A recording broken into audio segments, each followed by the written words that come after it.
On appelle bruit de comportement tous les bruits de voisinage qui n'ont pas pour origine une activité professionnelle, sportive ou de loisirs organisée de manière habituelle ou soumise à autorisation et qui ne sont pas par ailleurs des bruits de chantier.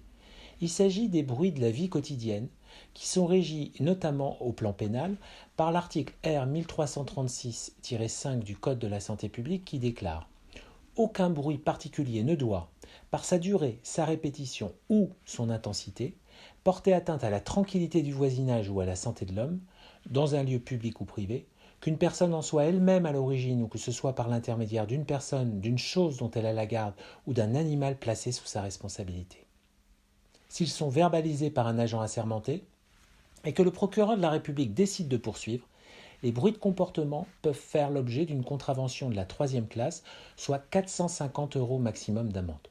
Depuis 2012, il faut signaler que l'agent assermenté peut également dresser un procès-verbal correspondant à une amende forfaitaire de 68 €.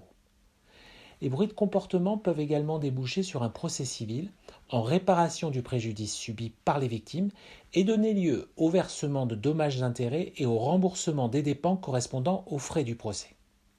Les bruits de comportement ne sont pas les plus faciles à combattre, car ce sont sans doute les plus difficiles à prouver. Ils ne font en principe l'objet d'un mesurage acoustique permettant de démontrer une émergence.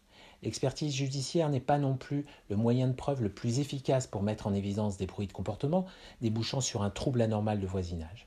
En effet, le plus souvent, l'auteur de comportements bruyants cessera tout trouble dès qu'il apprendra qu'une expertise judiciaire le concerne.